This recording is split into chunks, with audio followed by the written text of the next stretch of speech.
கிறிஸ்துக்குள் பிரியமானவர்களே, நம்முடைய பிதாவாகிய கடவுளிடமிருந்தும் ஆண்டவராகிய இயேசு கிறிஸ்துவிடமிருந்தும் உங்கள் அனைவருக்கும் கிருபையும் சமாதானம் உண்டாவதாக. ஆமென். திருத்துவ பண்டிகைக்கு பின்வரும் 16ஆம் ஞாயிறாகிய இந்த நாளில் கடவுளுடைய வார்த்தையை தியானிக்க தெரிந்து கொள்ளப்பட்ட வேத பகுதி பழைய ஏற்பாட்டிலே எரேமியா தீர்க்க தரிசன புஸ்தகம்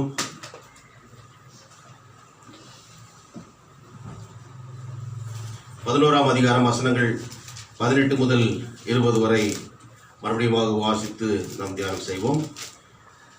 அதை கர்த்தர் எனக்கு அறிவித்ததினாலே அறிந்து கொண்டேன். அவர்களுடைய செய்கைகளை அப்பொழுது எனக்கு தெரிய காட்டினீர். மரத்தை அதன் கனிகளோடு கூட அழித்து போடுவோம் என்றும், அவன் ஜீவனுள்ளோருடைய தேசத்தில் இராமலும் அவன் பேர் இனி நினைக்கப்படாமலும் போக அவனை சங்கரிப்போம் என்றும் எனக்கு விரோதமாய் ஆலோசனை பண்ணினார்கள் என்பதை அறியாதிருந்து நான் அடிக்கப்படுவதற்கு கொண்டு போகப்படும் சாதுவான ஆட்டுக்குட்டியைப் போல் இருந்தேன். சேனைகளின் கர்த்தாவே, உள்ளிந்திரங்களையும் இருதயத்தையும் சோதித்தறிகிற நீதியுள்ள நியாயாதிபதியே, நீர் அவர்களுக்கு நீதியை சரி கட்டுகிறதை பார்ப்பேனாக. என் வழக்கை உமக்கு வெளிப்படுத்தி விட்டேன் என்றேன் என்பதை ஆண்டவரை நோக்கி வேண்டுதல் செய்வோம். என் கண்மலையும் என் மீட்பெருமாகிய கர்த்தாவே, என்னுடைய வாயின் வார்த்தைகளும் என்னுடைய இருதயத்தின் தியானமும் உம்முடைய சமூகத்தில் எப்பொழுதும் பிரீதியாயிருந்து அது எங்களுக்கு ஆசீர்வாதமாக விளங்க கிருபை செய்திருடும். மீட்பர் இயேசுவின் மூலம் ஜெபிக்கிறோம் பிதாவே, ஆமென்.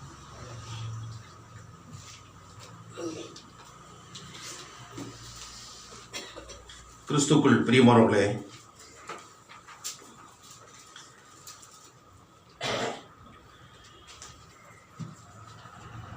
எரேமியா தீர்க்கதரிசி ஒரு புலம்பல் தீர்க்கதரிசி என்று சொல்லி பொதுவாக பழைய ஏற்பாடு தீர்க்கதரிசிகளிலே இவரை அழைப்பார்கள். ஏனென்றால் தன்னுடைய மக்களுக்காக கரிசனை கொள்ளுகின்ற ஒரு சிறந்த தீர்க்கதரிசி இவர்.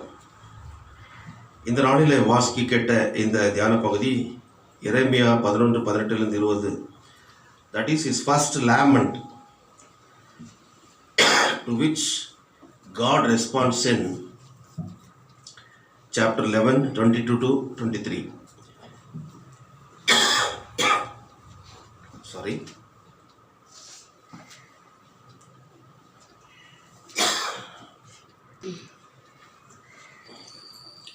அவருடைய இந்த புலம்பலுக்கு கடவுள் பதில் கொடுக்கின்ற ஒரு காரியம் எரேமியா 11:21-23 வரை நாம் பார்க்கிறோம்.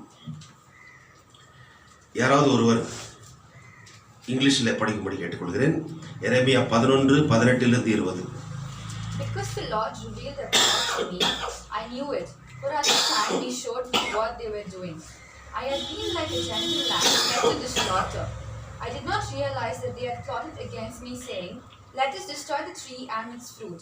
Let us cut him off from the land of living, that his name be remembered no more." But you, Lord Almighty, who judge righteously and test the heart and mind, let me see your vengeance on them, for to you I have committed my cause. கிறிஸ்துக்குள் பிரியமானவர்களே, இந்த ஒரு செய்தியானது கிறிஸ்துக்கு முன்பதாக சுமார் 700 வருடங்கள் 700 BC, the first part of 700 BC and the early part of 6th century, அதாவது 600வது நூற்றாண்டிலே இந்த தீர்க்க தரிசனமானது உரைக்கப்பட்டது. அதாவது எருசலேமில் உள்ள மக்கள், யூதேயாவினுடைய தலைநகரம் தான் எருசலேம். அங்கு இருக்கின்ற மக்கள் கடவுளுக்கு விரோதமாக செய்கிறார்கள். கடவுளை மறந்து அவர் மனம் போல போக்கிலே வாழ்கிறார்கள் என்று கடவுள் அவருடைய செய்கைகளெல்லாம் பார்த்து அவர்களை தண்டிக்க அவர் விருப்பப்படுகிறார். அவர் தண்டிக்க விருப்பப்படுகிறதை தன்னுடைய தீர்க்கதரிசி எரேமியாவின் மூலமாக அவர்களுக்கு அறிவிக்கிறார். அவர்கள் இதன் மூலமாக உன்மேல் கோபம் கொண்டு உன்னை கொல்ல பார்ப்பார்கள்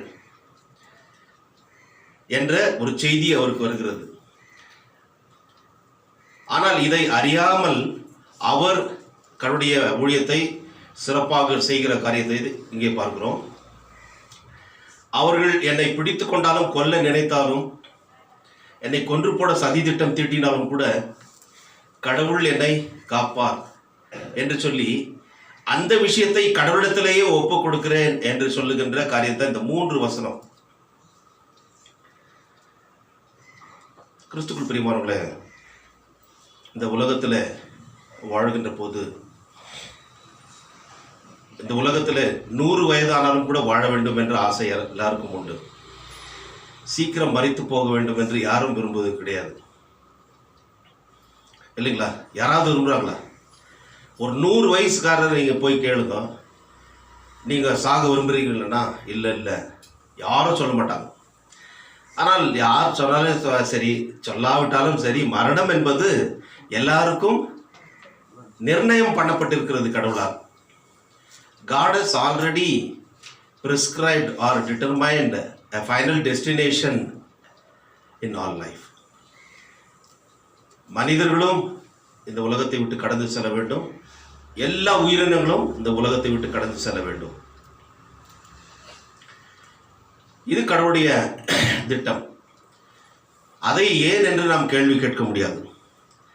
மக்கள் அவருடைய வார்த்தைகளை கேட்டு வாழ வேண்டும் என்பது தான் அவருடைய திட்டம். ஆனால் அவருடைய திட்டத்திற்கு மாறாக மக்கள் செல்கின்ற போது தன்னுடைய அதாவது தீர்க்கதரிசிகளை அவர் பயன்படுத்தி அவர்களுக்கு எச்சரிப்பின் செய்தியை சொல்கிறார்கள். இதிலே நீங்கள் இந்த வார்த்தை கேட்டு நீங்கள் மனம் திருந்தாமல் போனால் உங்களுக்கு தண்டனை, கடிந்து கொள்ளுதல் உபதேசம் இங்கே நாம் பார்க்க முடிகிறது, தீர்க்க தரிசனம். இதே போல தான் புதிய ஏற்பாட்டில் கூட பவுல் அப்போஸ்தலன், யாக்கோபு போன்ற எல்லா சீஷர்களும் அப்போஸ்தலர்களும் எழுதுகிற போது கடிந்து கொள்ளுதல் உபதேசம், the doctrine of exhortation, the doctrine of admonition என்பதை பார்க்கிறோம். இங்கே பழைய ஏற்பாட்டில் தீர்க்கதரிசிகள் உண்மையாக சொல்லுகின்ற போது கடவுளுடைய வழியை விட்டு நீங்கள் விலகி இருக்கிறீர்கள், கடவுளை மறந்திருக்கிறீர்கள், கடவுளுக்கு விரோதமாக முரட்டாட்டம் ஆடுகிறீர்கள், you rebelled against God, you have forgotten God's ways and you have chosen your own ways to worship the Baal instead of the living and loving God. அவரை மறந்து நீங்கள் இப்படி செய்து கொண்ட காரணத்தினால கடவுள் உங்களை அழிக்கப் போகிறார் என்று சொல்லி யூதாவும் எருசலேமும் அழிக்கப்பட போகிறது என்ற செய்தி தான் இவர் சொல்கிறார். ஆகவே இவர்களுக்கு அந்த ஒரு பயம் வந்து விடுகிறது. So he was the witness to the Babylonian destruction of Judah and Jerusalem. பாபிலோனியர்கள் வந்து யூதாவையும் அதனுடைய தலைநகராகிய எருசலேமையும் அங்கே இருக்கின்ற ஆலயத்தையும் அவர்கள் கைப்பற்றி அதனை கொளுத்தி அங்கே இருக்கின்ற மக்கள் எல்லாம் சிறைப்பிடிக்கிறார்கள் என்று சொல்லி இவர் சொல்லுகிறார். கொஞ்சம் யோசிச்சு பாருங்க, ஒரு ஊழியக்காரன் வந்தால் ஜனங்களுக்கு மத்தியில் இப்படி சொன்னால் நியாயமா? என்ன சொல்கிறீங்க, நியாயமா? இவர் அம்மா உடனே சுகுணம்மா நியாயம் கிடையாது. ஆனால் கடவுள் சொல்கிறார், அவர்கள் எனக்கு விரோதமாக எழுப்பியிருக்கிறார்கள். என்னென்ன காரியம் செய்தாங்க? இந்த 3 வசனத்தை நேரடியாக நம்ம பார்த்தா ஒன்று தெரியாது. அதை கர்த்தர் எனக்கு அறிவித்ததினாலே அறிந்து கொண்டேன், அவர்களுடைய செய்கைகளை அப்பொழுது எனக்கு தெரிய காட்டினீர். அவங்க என்ன பிளான் பண்ணியிருக்கிறாங்க என்ற அந்த விஷயத்தை, what was their conspiracy against you, against me என்ற அந்த காரியத்தை அவர் எனக்கு வெளிப்படுத்தி இருக்கிறார். கடவுள் அவர்கள் என்ன திட்டம் தீட்டியிருக்கிறார்கள், என்ன சதி திட்டம் தீட்டியிருக்கிறார்கள் என்னை கொல்வதற்காக என்பதை கடவுள் அவருக்கு காட்டுகிறார். மரத்தை அதன் கனிகளோடு கூட அழித்து போடுவோம் என்றும், அவன் ஜீவனுள்ளவருடைய தேசத்தில் வராமலும் அவன் பேர் இனி நினைக்கப்படாமலும் போக அவனை சங்கரிப்போம் என்றும் எனக்கு விரோதமாய் ஆலோசனை பண்ணினார்கள். அவனை டோட்டலாக நம்ம அழிச்சிடலாம். அவன் பேர் இருந்த இடம், ஊர் விலாசம் இருந்த எதுவும் இருக்கக்கூடாது. will blot him out. அவனை அதாவது சங்கரிப்போம்னா அந்த அதாவது நிர்மூலமாக்குவோம். அவன் இருந்தான்ற ஒரு தடயமே இல்லாத படிக்கு நம்ம அழிச்சிடலாம். அப்போ எவ்வளோ கொடூரமாக யோசிச்சிருப்பாங்க ஜனங்கள்.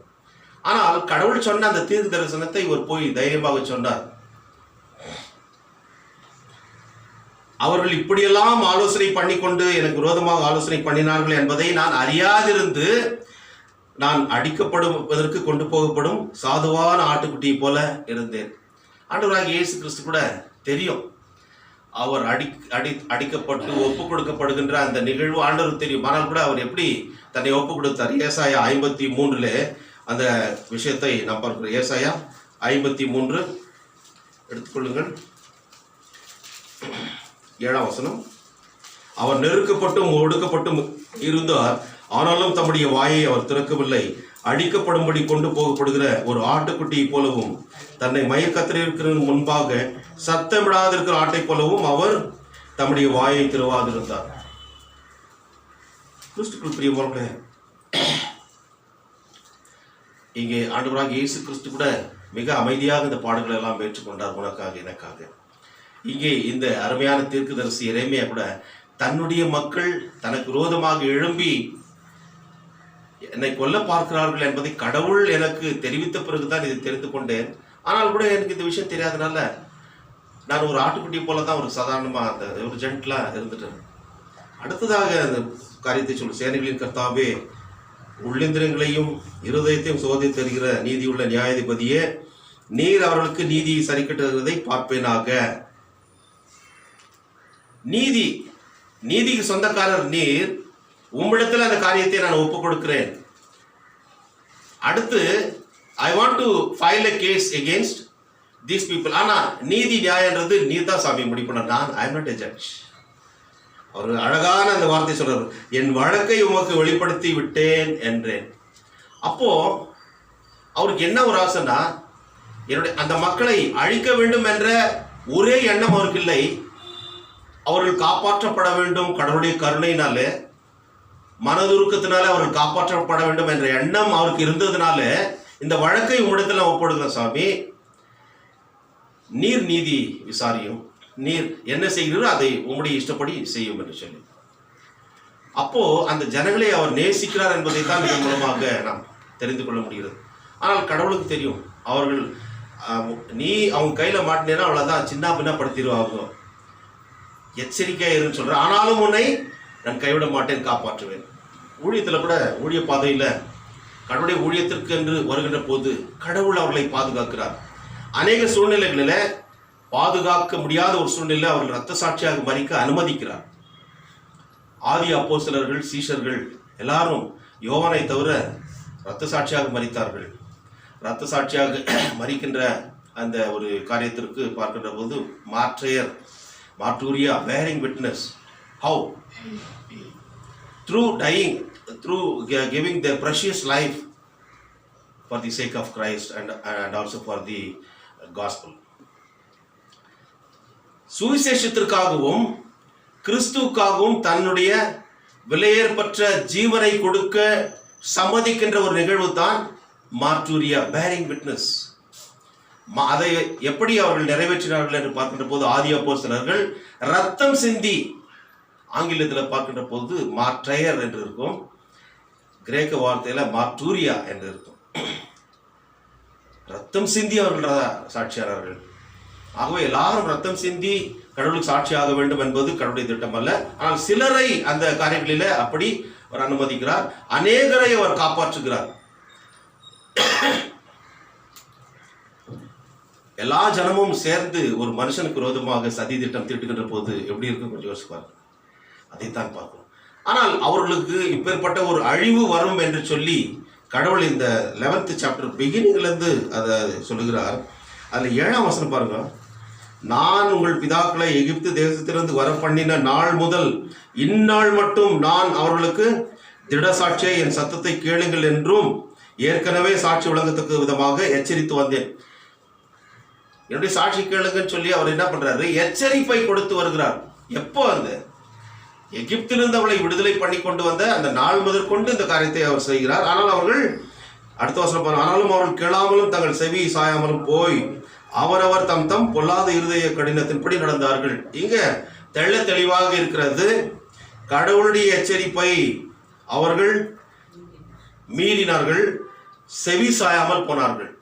செவி சாயம் அது ஒரு ஏதோ சொல்றார், தீர்க்கதரிசி சொல்லும் பொழுது ஏதோ ஒன்று உளறின்கிறாருன்னு சொல்லி அவர்கள் தம்முடைய செவி சாய்க்காமல் போனார்கள் என்றால் செவி அடைத்து கொண்டார்கள். செவி திறந்து தான் இருந்தது, ஆனால் அதற்கு முக்கியத்துவம் கொடுக்கவில்லை. They have not paid attention to listen to what the prophet says. அந்த ஒரு காரியம் மிக முக்கியமானது. காது இருக்கிறது தான், ஆனால் அந்த காதுக்கு வேலை கொடுத்து அவர் சொல்றதை கேட்டு அதன்படி நடக்க அவர்கள் இருதயத்தில் ஒரு எண்ணம் வரவில்லை. இருமாப்பு அவர்களுக்கு இருந்தது. கடவுள் என்ன சொல்றது, தீர்க்கதரிசி என்ன சொல்றது, அவன் ஒருத்தன் தான் அடிச்சு போட்டுடலாம் என்ற ஒரு எண்ணம். நம்முடைய இந்திய தேசத்தில் கூட ஒரே மனுஷன் தனியாக நின்று சுதந்திரத்துக்காக போராடினார் காந்தி. அவருடைய நேர்மையை அவர் வேதத்தின் மூலமாக தான் அந்த காரியத்தை எல்லாம் கற்றுக்கொண்டார். செர்மன் ஆன் தி மவுண்ட், மலை பிரசங்கத்தின் உபதேசத்தை கேட்டு அதை அவர் ஒரு மையமாக வைத்து தான் சுதந்திர போராட்டத்திலே அவர் இறங்கினார். அவருக்கு எல்லாரும் சப்போர்ட் செய்தார்கள். கிறிஸ்துக்குள் பிரியமானவர்களே, ஆங்கிலேயருடைய அந்த பீரங்கி முன்பாக இவர் ஒன்றும் கிடையாது, ஆனால் அவர் தைரியமாக போய் நின்றார். கிறிஸ்துக்குள் பிரியமான அதே போலத்தான் எரேமியா தீர்க்கதரிசி தன்னுடைய மக்கள் கடவுளுக்கு விரோதமாக எழும்பின அந்த காரியத்தை அவர் தைரியமாக அங்க சொல்லுகிறார். அவர்கள் மனம் திரும்பாத ஒரு சூழ்நிலையில கடவுள் அவர்களை தண்டிக்க இருக்கிறதை தான் இங்கே அவர் சொல்லுகிறார். 10ஆம் வசனம் பாருங்க, 9ஆம் வசனம். பின்னையும் கர்த்தர் என்னை நோக்கி யூதாவின் மனுஷருக்குள்ளும் எருசலேமின் குடிகளுக்குள்ளும் ஒரு கட்டுப்பாடு காணப்படுகிறது. கட்டுப்பாடுன்ற வார்த்தை இங்கிலீஷ்ல பாருங்க கொஞ்சம் டிஃபரெண்டா இருக்கும். கான்ஸ்பைரசி, சதி திட்டம் பண்ணுகிறார்கள். என்ன, எனக்கு விரோதமாக பின்னையும் கர்த்தர் என்னை நோக்கி யூதாவின் மனுஷருக்குள்ளும் எருசலேமின் குடிகளுக்கும் ஒரு கட்டுப்பாடு காணப்படுகிறது. கன்ஸ்பைரசினா சதி திட்டம், கெட்ட எண்ணத்தோட ஒரு ஏதோ ஒரு காரியத்தை நிறைவேற்றுறதுக்காக. அது என்ன என்பது இங்கே அவருக்கு தெரிகிறது. ஆண்டவர் சொல்றார், அவர்கள் என் வார்த்தைகளை கேட்க மாட்டோம் என்று அந்நிய தேவர்களை சேவிக்க அவைகளை பின்பற்றி தங்களுடைய முன்னோர்களின் அக்கிரமங்களை திரும்பினார்கள். அது மாத்திரமல்ல, கடவுள் பண்ணின அந்த உடன்படிக்கையை 6 தலைமுறை பாருங்க, நான் தங்கள் பிதாக்களோடு பண்ணின உடன்படிக்கையை இஸ்ரவேல் குடும்பத்தாரும் யூதா குடும்பத்தாரும் மீறி போட்டார்கள். ஆண்டவர் ஆரம்பத்தில் பண்ணின அந்த உடன்படிக்கை, ஆபிரகாமோடு பண்ணின அந்த உடன்படிக்கை, அந்த உடன்படிக்கை உன் மூலமாக மற்றவர்கள் எல்லாரையும் ஆசீர்வதிப்பேன் என்று சொல்லி, அது மாத்திரமல்ல மோசையோடு பண்ணின உடன்படிக்கை, இப்படி பல உடன்படிக்கைகள். நீ இந்த காரியத்தை செய்கின்ற போது நான் உன்னை ஆசீர்வதிப்பேன். கண்டிஷனல் ஸ்டேட்மெண்ட் இருக்குல்ல, if you do this then I will bless you.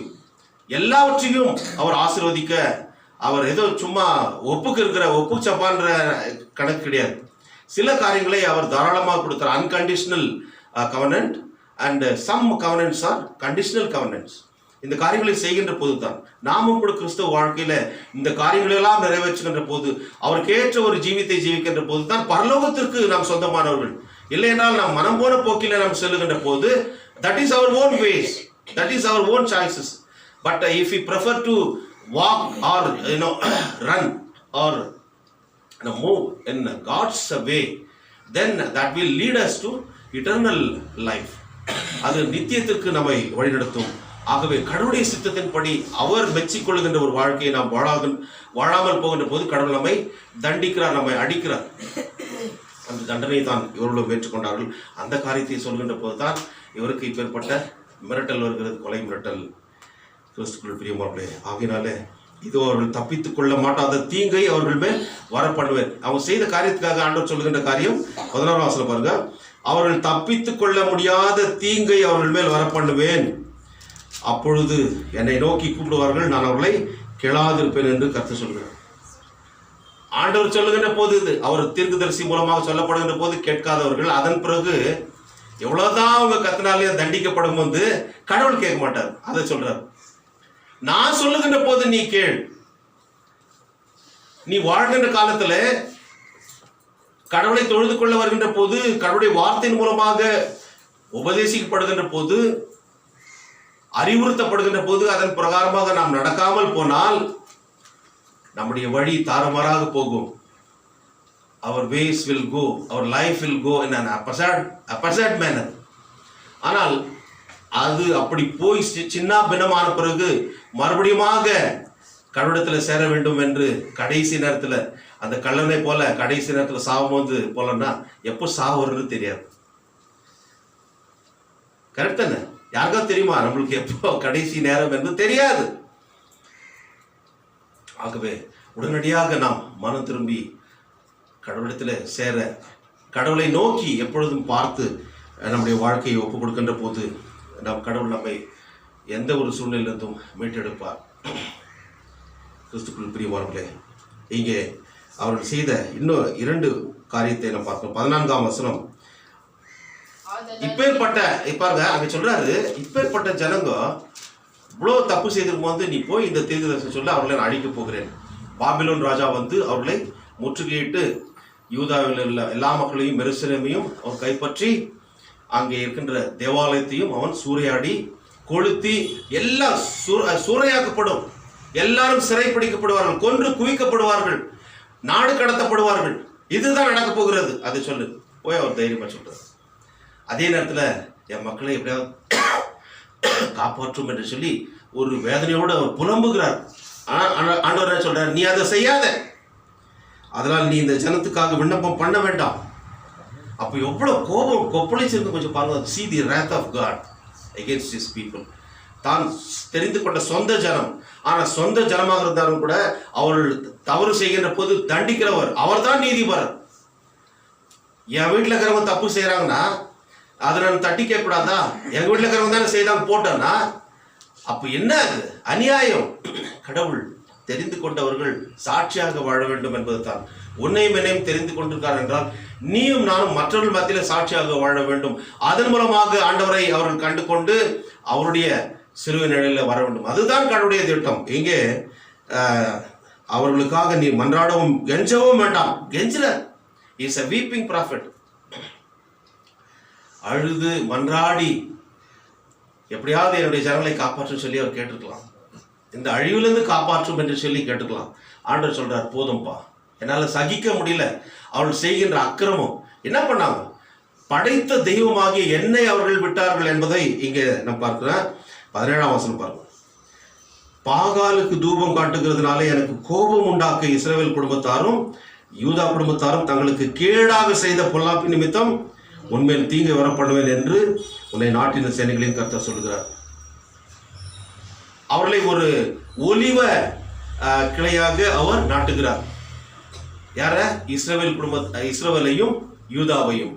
ஆனால் அவங்க என்ன செய்யறாங்க? கடவுளை விட்டுட்டு போறதுனால அந்த 16ஆம் வசனம், நல்ல கனி உண்டாயிருக்க நேர்த்தியும் பச்சையுமான ஒலிவ மரம் என்னும் பேரை கர்த்தர் உனக்கிட்டார்.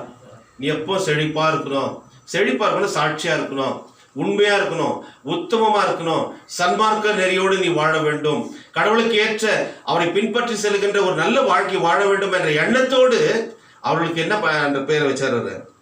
ஒலிவ மரம் என்னும் பெயரை கர்த்தர் உனக்கிட்டார். ஆனால் மகா அமளியின் சத்தமாய் அதை சுற்றிலும் நெருப்பை கொளுத்துகிறார், அதன் கொம்புகள் முறிக்கப்பட்டன. இப்போ அந்த ஒலிவ மரம் என்ன? நெருப்பை போட்டு கொளுத்துறார், அதெல்லாம் கருகி சாம்பலா போகுது.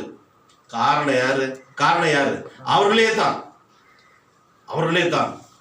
கடவுள் சொல்லுகிறார், அவர்கள் என்னை விட்டு விட்டார்கள், அவர்கள் பாகல்களுக்கு தூபம் காட்டுகிறார்கள். ஆகவே இதை நீ போய் சொல்லுகின்ற போது கண்டிப்பாக உனக்கு விரோதமாக எழும்பி உன்னை கொல்ல பார்ப்பார்கள், உன்னை முற்றிலுமாக நிர்மூலமாக்க பார்ப்பார்கள் என்று அதை கேட்ட பிறகு, ஆமா சாமி, எனக்கு இவ்வளவு நாள் தெரியலையே அப்படின்னு சொல்லிட்டு ஒரு ஆட்டு குட்டி போல ஒரு சாதாரணமா ஒரு சாதுவா அப்படியே கொண்டார். சரி ஆண்டவரை, அழக்கூடாதுன்னு சொல்லிட்டீங்க, வேண்டாம் மன்றாடவும் வேண்டாம்னு சொல்லிட்டீங்க, நான் என்ன பண்ணுவேன்? இந்த வழக்கு இந்த என்னுடைய விஷயத்தை உங்ககிட்ட ஒப்படைச்சார் சுவாமி. அதுதான் அந்த 20ஆம் வசனத்துல பார்க்கிறோம். ஒவ்வொருடைய உள்ளிந்திரங்களையும் ஆராய்ந்து அறிகிற தெய்வமே, நீதி உள்ள நியாயாதிபதியே, நீர் அவர்களுக்கு நீதி சரி கட்டுவதை பார்ப்பேனாக, என் வழக்கை உமக்கு வெளிப்படுத்தி விட்டேன் என்றார்.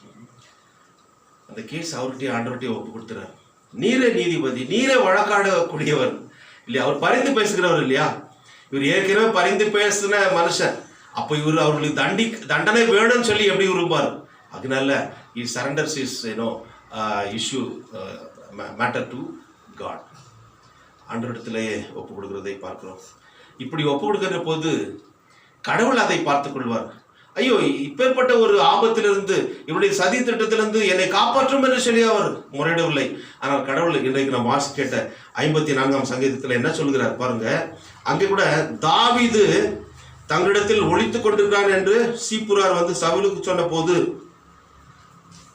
சவுலுக்கு பயந்து தாவீது போய் ஒரு இடத்துல ஒளிஞ்சிருக்கிறார். அந்த நேரத்தில் எழுதப்பட்ட சங்கீதம் இது. உயிருக்கு பயந்து போய் ஒளிந்து கொண்டிருக்கார். அங்கே சொல்லப்படுகின்ற ஒரு காரியத்தை இங்கே நாம் பார்க்கிறோம். என்னென்றால் 4ஆம் வசனம் பாருங்க. 3ஆவது வசனம், அந்நியர் எனக்கு விரோதமாக எழும்புகிறார்கள், கொடியர் என் பிராணனை வாங்க தேடுகிறார்கள், தேவனை தங்களுக்கு முன்பாக நிறுத்த நோக்கார்கள். கடவுளை அல்ல மற்றவர்களை அவர்கள் வைத்துக் கொண்டார்கள். இதோ தேவன் எனக்கு சகாயர், ஆண்டவர் என் ஆத்துமாவை ஆதிக்கிறவர்களோட இருக்கிறார். யாராவது ஒரு சிலராவது இறைமையாக்கு சப்போர்ட்டிவா இருந்திருப்பாங்களே, அவர்களோடு கூட கடவுள் இருக்கிறார் என்ற ஒரு காரியத்தை தான் இங்கே நாம் தீர்க்கதரிசனமாக இங்கே கூட சங்கீதத்தில் பார்க்கிறோம். கர்த்தர் எனக்கு சகாயர் சொல்லுகின்ற போது கர்த்தர் எனக்கு உதவி செய்கிறவர். He is my helper. ஆபத்து காலத்தில் என்னை நோக்கி கூப்பிடு, நான் உன்னை விடுவிப்பேன், நீ என்னை மகிமைப்படுத்துவாய். ஆபத்து காலத்தில் கடவுளை நோக்கி தான் நம்ம கூப்பிடணும். நம்மளே அதை சரி பண்ணிக்கலாம். let us set right the problems whatever we face in our life என்று சொன்னால் அது கண்டிப்பாக அதிகபட்சமான பிரச்சனையை தான் உண்டு பண்ணும். ஆபத்து காலத்தில் நெருக்கடியான சூழ்நிலைகளை ஆண்டவரை நோக்கி கூப்பிடுகின்ற போது அவர் நமக்கு உதவி செய்ய தயாராக இருக்கிறார்.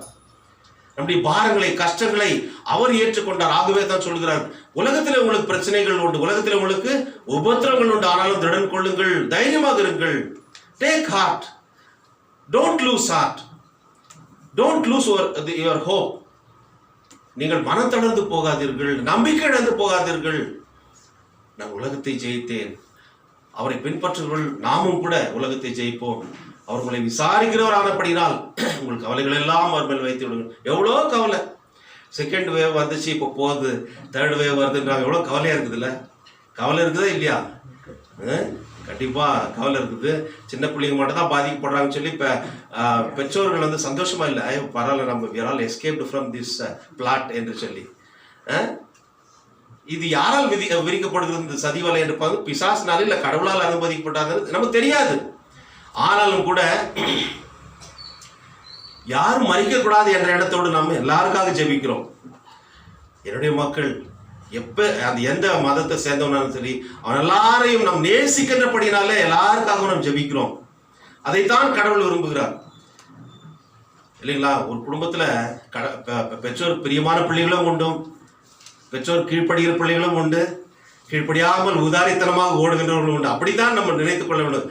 கடவுளிடத்தில் சேராதவர்கள் அவள் மனம் போன போக்கிலே போய்கொண்டிருக்கிறார்கள். அவர் வருவார்கள் என்று நம்மை படைத்த தெய்வம் காத்து கொண்டிருக்கிறார். ஒரு தகப்பனை போல தாயை போல காத்து கொண்டிருக்கிறதை தான் நாம் பார்க்கிறோம் கிறிஸ்துவுக்குள் பிரியமானவர்களே.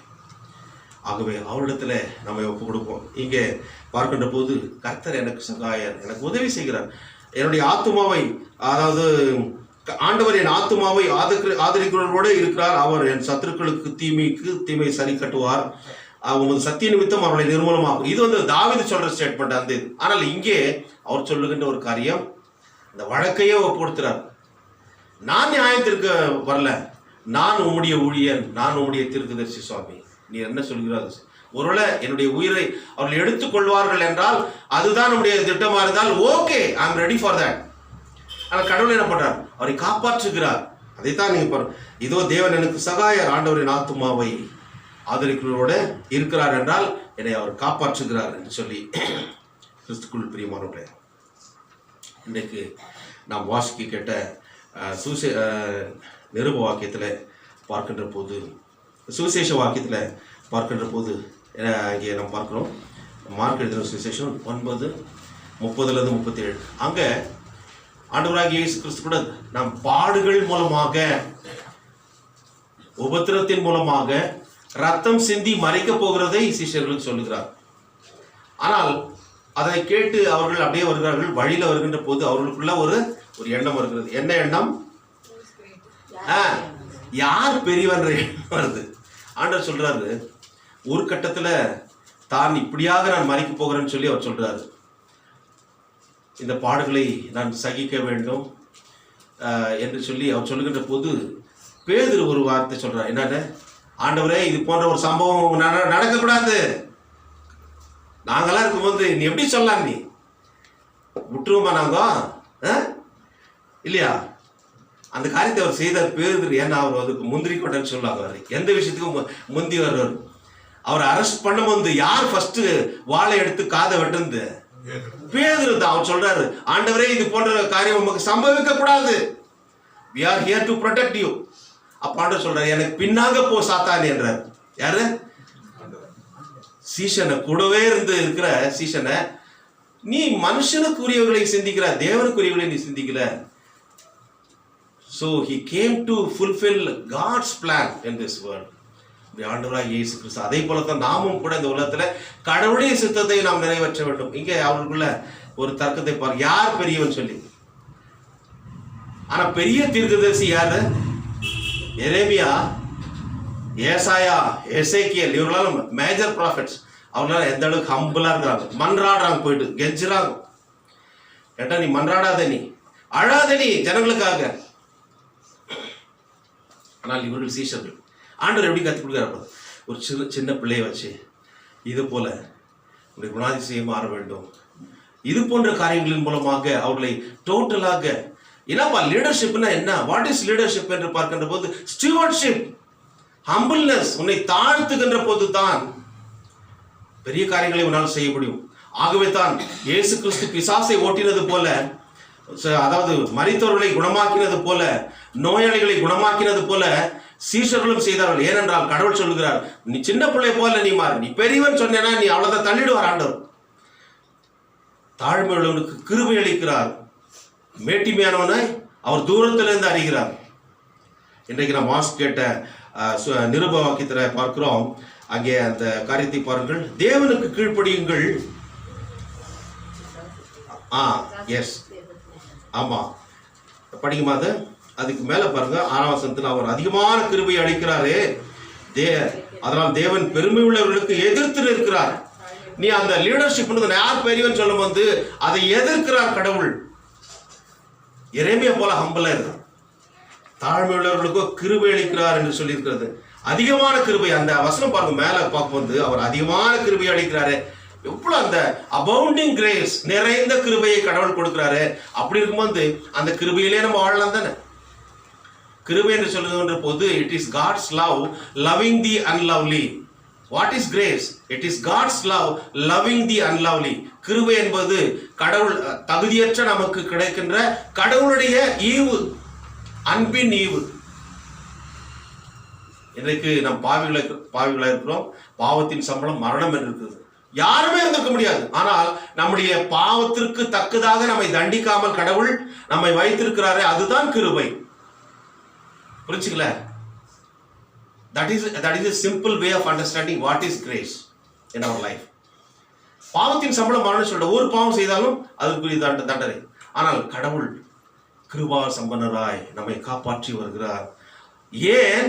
அவருக்கு ஏற்ற சாட்சிகளாக at least from now onwards we need to live, வாழ வேண்டும் என்பதற்காக. ஆகவே தான் கடிந்து கொள்ளுதல் உபதேசம் திருச்சபைகளிலே சொல்லப்படுது. பல இடங்களிலே கடிந்து கொள்ளுகின்ற உபதேசத்தை கேட்க ஜனங்கள் வருவது கிடையாது. இந்த பாஸ்டர் எப்போ திட்டுறாரு, இந்த பாஸ்டர் திட்டுறதில்லை, இங்க சொல்லப்படுகிறது. இதை யார் மறைக்கிறார்களோ அவர்கள் உண்மையான போதகர்கள் கிடையாது. நீ எப்படியாவது கடவுள் உன்னை ஆசீர்வதிப்பார். நிறைய ப்ராஸ்பரிட்டி காஸ்பல், அங்க ஜனம் கூட்டமா போறாங்க, பணத்தை கொட்ட சொல்றாங்க. அந்த பணம் காப்பாத்தாது. கிறிஸ்துக்குள் பிரியமானவர்களே, ஆகையால் தேவனுக்கு கீழ்ப்படிங்கள். ஆண்டவர் சொல்ற அந்த காரியத்தை அவர்கள் கேட்டது நிமித்தமாக பேதுரு கூட மரித்தவர்களை உயிரோடு எழுப்பினார்.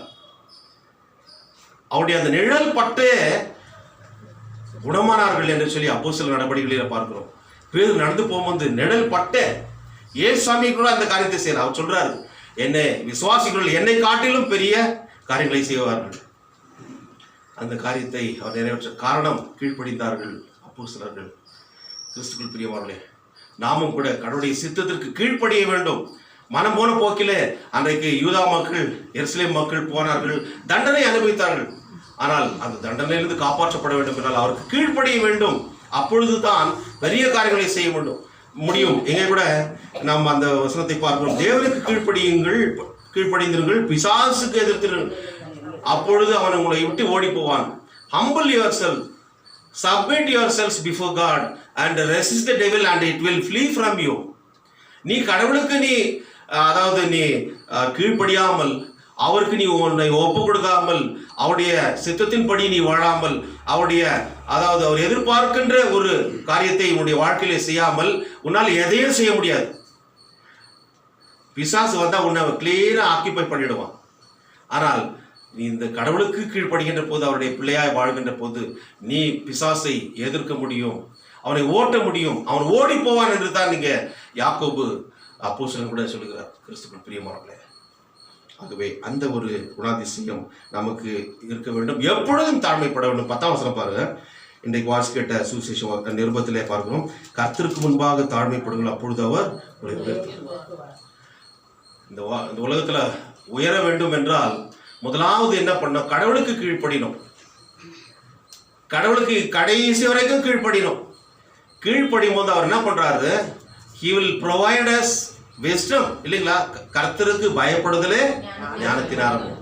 கீழ்ப்படிதல் என்பது தான் அது இன்னொரு டெஃபினிஷன், இன்னொரு இன்டர்பிரிட்டேஷன். பயப்படுதல் என்று சொல்கின்ற போது ரெஸ்பெக்ட் என்றது எப்படி வருது? கீழ்ப்படிதல். இப்போ டீச்சர் வராங்க, அவங்களுக்கு பார்த்துட்டு அவங்க என்னுடைய டீச்சர் எங்கள் ஹெச்எம் சொல்லிட்டு அவங்களுக்கு விஷ் பண்ணும். இல்லை அவங்க என்ன பண்ணுறேன், நான் பெரிய ஆள் நான் அப்படின்னு சொல்கிறதுனால இல்லை, நான் செய்ய வேண்டும். அப்பொழுது மரியாதை என்பது கொடுத்து வாங்குவது. நாம் கொடுக்கின்ற போது தான் மற்றவரிடத்தில் நாம் பெற்றுக்கொள்ள முடியும், இல்லையாமா? இந்த காரியத்தை கடவுள் வேதத்தின் மூலமாக நமக்கு மிக தெளிவாக சொல்லுகிறதை பார்க்கிறோம். கிறிஸ்துக்குள் பிரியமானவர்களே, இந்த உலகத்தில் பெரியவர்கள் என்று அல்ல, அவர் எப்படி தன்னை சேவைக்கென்று ஒப்பு கொடுத்தார். போன வாரத்தில் அதே தான் இருந்தது topic. சேவகராக he took the servanthood. ஏசாயா தீர்க்க தரிசன புஸ்தகத்தில் போன வாரத்தில் நாம் பார்க்கின்ற போது கூட இந்த காரியத்தை தான் பார்த்தோம். இங்கே கூட நாம் பார்க்கிறோம். பெரிய தலைவர்களாக பெரிய காரியங்களை இடத்துல இருக்க வேண்டும் என்று நீ நினைக்க வேண்டும். ஃபர்ஸ்ட் நீ என்ன ஆவ? அந்த வசனம் பாருங்க. இன்னைக்கு நான் கேட்ட மார்க் சுவிசேஷத்துல அந்த காரியத்தை அவர் சொல்லுகிறார். அந்த சிறு பிள்ளையை கொண்டு வந்த பிறகு அவர் சொல்லுகின்றது காரியம். அந்த வசனம் படிப்பா. 9ஆம் அதிகாரம். இப்படிப்பட்ட சிறு பிள்ளைகளில் ஒன்றை என் நாமத்தினாலே ஏற்றுக்கொள்ளுகிறவன் என்னை ஏற்றுக்கொள்கிறான், என்னை ஏற்றுக்கொள்ளுகிறவன் என்னை அல்ல, என்னை அனுப்பினவரை ஏற்றுக்கொள்கிறான் என்றார். இல்ல, முக்கியமான வசனம் அதுக்கு மேல இருக்கு பாருங்க. He took a child, little child, whom he placed among 35 S sitting down. அப்பொழுது அவர் உட்கார்ந்து 12 அழைத்து, எவனாகிலும் முதல்வனாய் இருக்க விரும்பினால் அவன் எல்லாருக்கும் கடைவனானவனும், எல்லாருக்கும் முதல்வனா இருக்க வேண்டும் என்றால் அவன் என்ன பண்ணான்? எல்லாருக்கும் கடையானவனா இருக்கணும். இங்கிலீஷ்ல என்னமா? Anyone who wants to be first must be the very last. இல்லையா? வெரி லாஸ்ட்னாக்கா சர்வன்ட்ஹுட். அதுதான் ஒரு அடிமை போல எஜமான் சொல்ற எந்த காரியத்தையும் கேட்கறதுக்கு நான் தயார் என்று சொல்லுகின்ற அப்பேற்பட்ட ஒரு குணாதிசயம். அதான் தாழ்மை, அதுதான் ஒப்பு கொடுத்தல், அதான் கீழ்ப்படிதல். அப்படி இருக்கின்ற போது அப்பதான் நீ லீடர். காந்தி அந்த அவருடைய ட்ரெஸ் கோட் எப்படி இருக்குல்ல, பார்த்து பிறகு ஸ்டார்டிங்ல சிரிச்சாங்க. அவர் கவலையே படல, என்னுடைய மக்களை நான் பார்த்தேன்.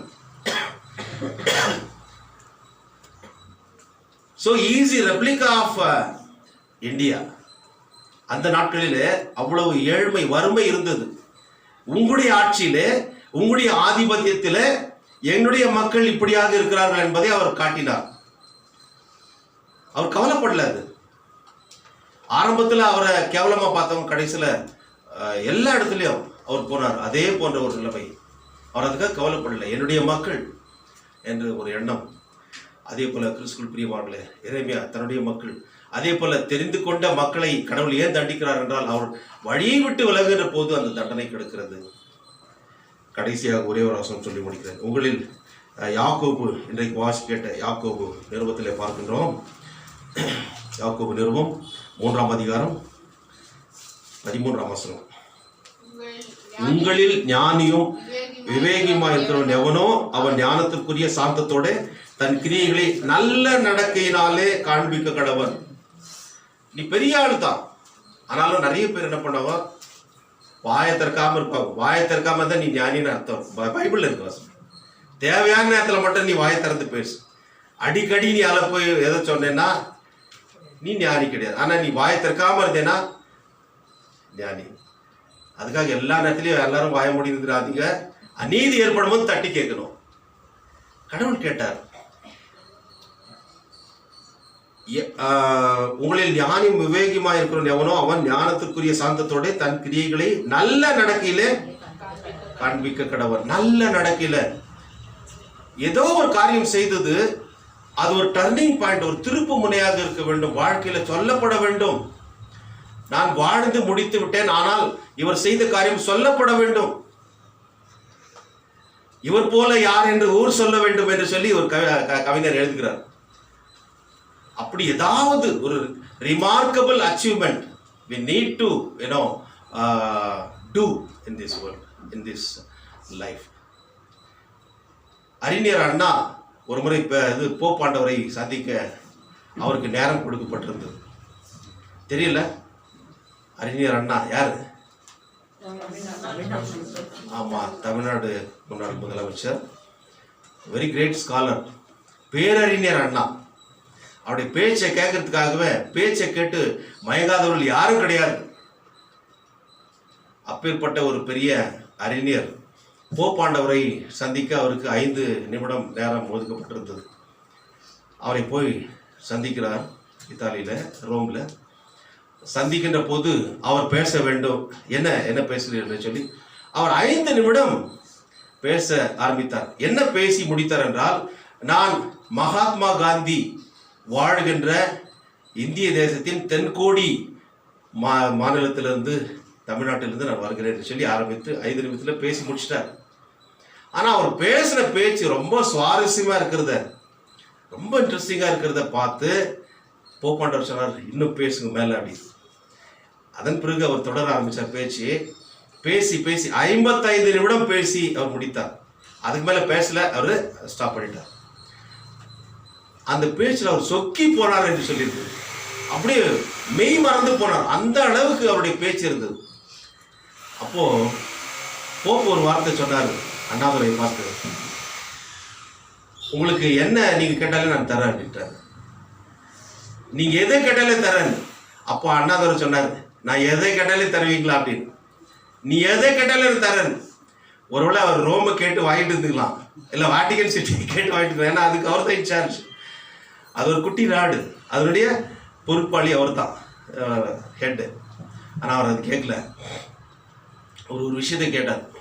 போர்ச்சுகல், அதாவது இந்தியாவை ஆக்கிரமித்த போது கோவாவை அவர்கள் ஆக்கிரமித்தார்கள். அந்த நேரத்தில் போர்ச்சுகலை எதிர்த்து போராடினவர் தோழர் மோகன் ரானடே என்ற என்னுடைய நண்பர். அவர் இன்றைக்கு போர்ச்சுகல் தலைநகர் லிஸ்பனில் சிறையில் இருக்கிறார். தன்னுடைய மக்கள் அந்நிய ஆதிக்கத்திலிருந்து தப்பிக்க வேண்டும் என்று சொல்லி அவர் போராடினார். ஆனால் அவரை போர்ச்சுகல் கைது செய்து லிஸ்பனில் அடைத்திருக்கார்கள். அவரை விடுதலை செய்ய வேண்டும் என்று சொன்னார். இவ்வளவு பெரிய ஒரு ஞானி, இவ்வளவு பெரிய அறிவாளி, அவர்கிட்ட அப்ரிசியேஷன் வாங்கி நீ எதை கேட்டாலும் செய்யறேன்னு சொன்னார். ஆனால் தனக்கானதை எதையும் கேட்கவில்லை. ஆனால் தன்னுடைய மக்களுக்காக போராடின ஒரு போராளி அவர் விடுதலை செய்யப்பட வேண்டும் என்ற அந்த நீதிக்காக அவர் குரல் கொடுத்தார். நீதி, நியாயம், சமூக நீதி காக்கப்பட வேண்டும் என்பதற்காக அந்த குரலை கொடுத்தார். உடனடியாக என்ன பண்ணாரு, நீங்க தான் ரிலீஜியஸ் லீடர்ல, போர்ச்சுகல் எல்லாம் கேத்தலிக் நிரம்பி இருக்கின்ற நாடு அது. பிரான்ஸ், போர்ச்சுகல் அதெல்லாம். Sweden Protestant country. போர்ச்சுகல் எல்லாம் கேத்தலிக் இருக்கிறார். உடனடியாக அவர் என்ன பண்ணார், அந்த நாட்டினுடைய ஜனாதிபதியோட பேசி ரிலீஸ் பண்ண வச்சார். மோகன் ரானடே ரிலீஸ் ஆகிட்டு இந்திய நாட்டின் எம்பேசியில் அவர் ஒப்படைக்கப்பட்டார். அந்த நேரத்தில் விடுதலையாகி வந்த தோழர் மோகன் ரானடேவை வரவேற்க அன்றைய பிரதம மந்திரி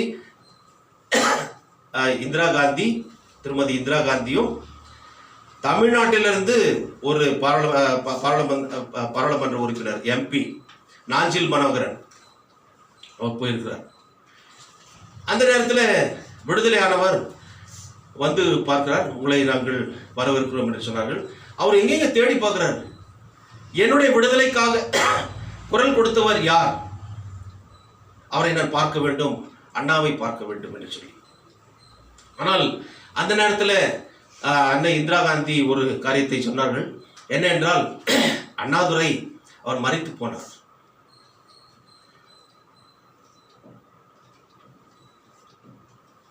என்று சொல்லி அவர் சொன்னார்கள். ஆகவே அவருடைய அமைச்சரவையில் இருக்கின்ற அவருடைய ஒரு எம்பி நாஞ்சில் மனோகரன் வந்திருக்கிறார் என்று சொல்லி. ஆகவே நீங்கள் நேசிக்கின்ற கோவா மாநிலத்திற்கு நாங்கள் உங்களை அழைத்து செல்கிறோம் என்று சொல்லி எல்லா அரேஞ்ச்மெண்ட்ஸும் செய்தாயிடுச்சுன்னு சொல்லி இந்திரா காந்தி சொல்றாரு. ஆனா இவர் என்ன சொல்றாரு,